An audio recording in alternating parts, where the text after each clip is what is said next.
Critters, it's Scarlet Raven, and it's the 1-year anniversary of Box Critters today. And I thought to celebrate that, we'd have a look back at this year and see all the things that have happened and all the updates that we've gotten. This video ended up being a lot longer than I was hoping, and I might have missed something, but we'll start from the beginning. We'll first look back at the history, and then we'll look through the creator items that were given away during this year. Also, I have a few clips of Rocket Snail when he was online. I'll be showing those off at the end. And of course, we start off at the beginning. When Box Critters started, you first were able to sign up through Rocket Snail's newsletter. Through that, you were able to get a link to the game, and then the game first opened up on February 8th. As you can see, it was just the tavern and then the hamsters with the large mouths at first. The design was a very interesting choice.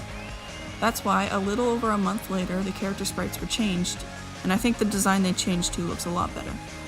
After that, we got our first item. You would have to type /gear Viking into the text bar to actually put on this item, because at the time the inventory did not work. Here you can see the critter putting it on using the code. After that, we got our first free item, which was actually launched with Experiment 1, and that was the blue toque, of course. All you had to do was type /free item in the text bar, and this is when we can actually select items through the inventory. Next, we had the Easter event. It wasn't anything too elaborate, no decorations, but it was still an Easter egg hunt. We had to find certain locations where you could find different colored bunny hats and Easter egg hats. It was quite interesting as well because the inventory was having some problems and your items would duplicate. Next, we got our first dark mode item. This item was the black ball cap. This was new to the game because this is the first time we were able to turn our background from white to black. Next, on a certain special day, May the 4th, we got the monk robe. And here for Mother's Day 2019, we got the pink hoodie while using the code /thanksmom. When Experiment 3 was first launched, we got the new room, the bridge. This was also mostly the main room for Experiment 3. However, the room is not currently open anymore. During this time, we also got 3 new mascots. They were 3 lizards named Zolt, Zerg, and Zork. Very interesting names, and they would talk in their own language. Also, you can notice that the lizards actually did not have any horns. Next, for Father's Day 2019, we got the fishing hat. Using the code /thanksdad, we were able to unlock this item. And the next item we got was the July the 4th hat. As you can see here, we had no pages yet in the inventory. Those were later added when the page got too full. And here you can see on August 6th, coins were actually added into the game. This is a short clip of when Zolt was online. He's wearing a helmet that we actually haven't seen just yet. And this is a funny one. This is when items first glitched on September 29th. Rocket Snail was apparently testing some things, and when you clicked on the blue hoodie, you would actually get the unreleased pink goggles as well as the duck item. And when Rocket Snail tried to fix it, it actually made it a bit worse. It was quite funny to see, and it was later fixed, of course. On October 7th, for the week number 27 free item, we actually got our first Halloween item, the pumpkin head. And during the Halloween event, we actually got 7 total themed Halloween items. And on October 20th, we got the new Halloween Tavern, which was made by Rocket Snail and the team. Here you can see a quick image of what the room looks like without any critters in it. And then on a very special day for many Club Penguin fans, we got a party hat which looked a lot like the beta hat in celebration of the 14th anniversary for Club Penguin. And then on Halloween Day 2019, the Halloween maze actually opened up. This was actually our first scrolling room, and when you first joined the room, you actually couldn't move very well because it glitched a lot and lagged. However, it was later then fixed. And during the Halloween event, we actually got the ghost outfit as the prize for completing the maze. For week number 32 free item, we actually got Will's sports headband. This was actually the first Battle Bears item we got in game before the Battles Bears event. The event then launched with the Kickstarter for the Battle Bears game. Sadly, the Kickstarter was cancelled, but the game is not. They still continue to work on it, and they will be releasing it sometime in the future. And just like the Easter event, certain items were found in certain locations during the Battle Bears event. All you had to do was visit the crash site and you were able to find the huggable head and the BB blaster, as well as Will's outfit. Thing was, shortly after the event, the crash site room actually closed. However, it's back open again, and if you need any of those items, you're still able to get them right now. Here I just have a short scrolling clip of the crash site. You can see the room without any critters in it. This was some huggable testing on November 19th. Some of the team was online testing out how huggables would work. because later on you would be able to shoot these huggables with the BB blaster at the crash site, and then you would be able to gain coins. During the event, the BB blaster actually changed its code a couple times, but then later on they actually just added it to the crash site where you were able to walk up to a box and collect the item. And here we have the return of the glitched items. On November 22nd, Rocket Snail was online testing some Battle Bear items and something went wrong. Every single time I see it, it's really funny. It was later then fixed by Rocket Snail. And here you can see the first Thanksgiving item for American Thanksgiving. On November 27th, item number 100 was actually released, and every single day we would get a new item. There was 5 Thanksgiving items released in total. Here we have a clip of the Christmas Tavern, which was added on December 5th, created by Rocket Snail and his team. You can see the present down there in the bottom middle. It actually wasn't open just yet, but that's the present that leads to the future new room. The first Christmas item was released on December 12th. It was the start of the 12 days of Christmas items, which Rocket Snail released codes through Twitter. Different codes were given out every day. However, in the end, we got more than 12. During the Christmas event, we got a total of 24 items, which is the most we've gotten during an event so far. Then the Christmas present was opened up in the tavern and we got the new room. It's the Snowman Village, which was opened up on December 13th. And it's still open to this day because the future quest hasn't been released just yet. Here I have another scrolling clip of the full room without critters in it, so you're able to get a better view. Next we have a clip of the new NPCs that were added on December 18th. We have the Snow Greeter, the Snow Keeper, the Snow Girl, Snow Patrol, and the Snow Grandma. I think the Snow Girl's gotta be my favorite.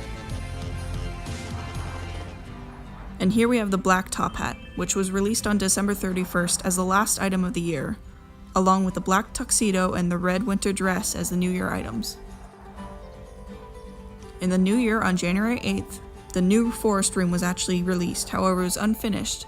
At first it was just a background. You could walk just about everywhere, including the sky, which obviously was not meant to happen. The code became inactive shortly after, and they waited until it was fixed to release the full forest.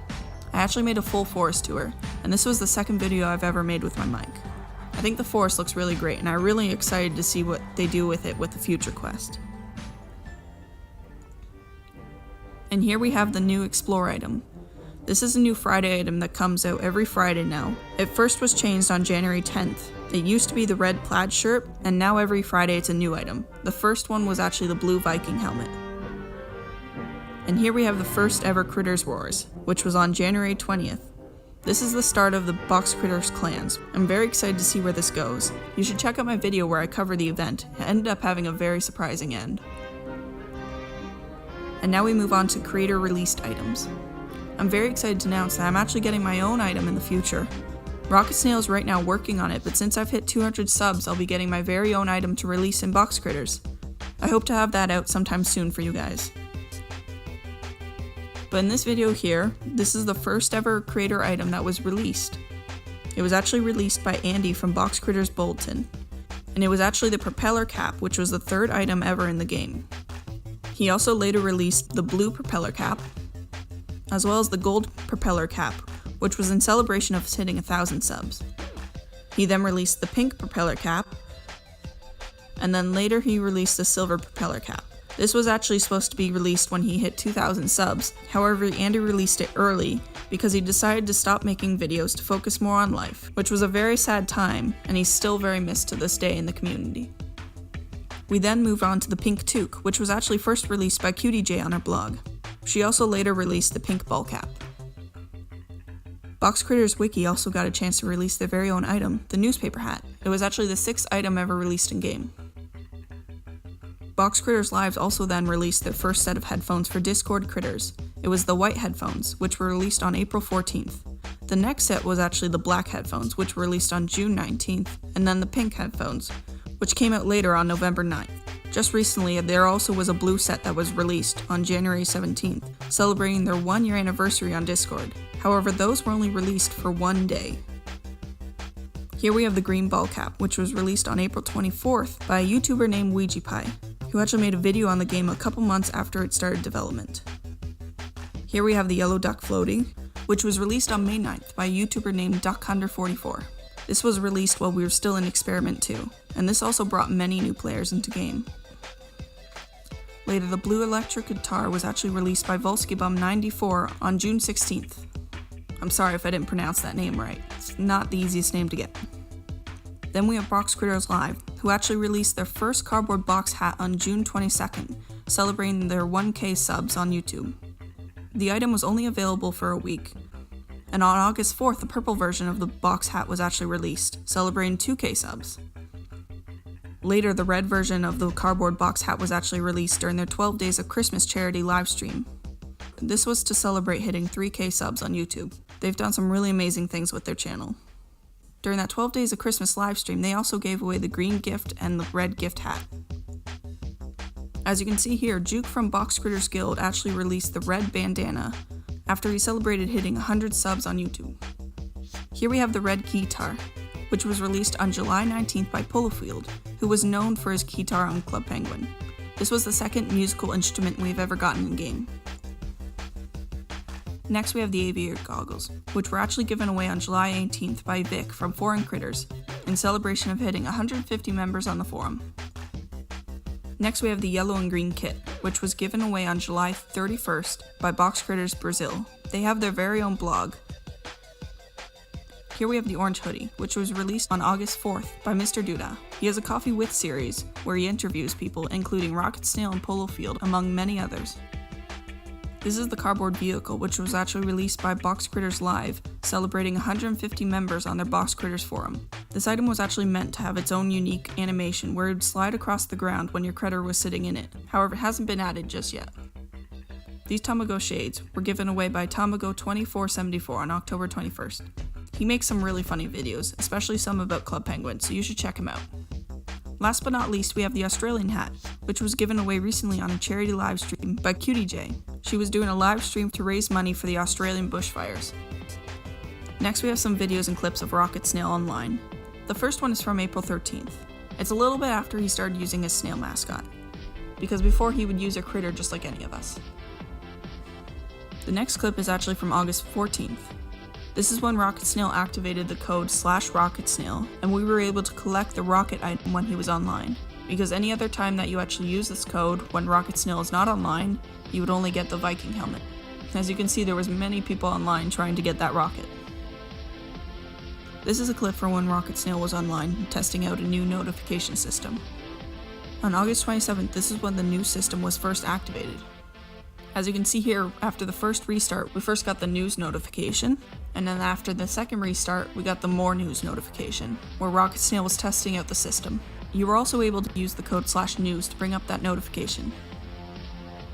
Here we have Rocket Snail in the account, nickname 1, who were online testing out items.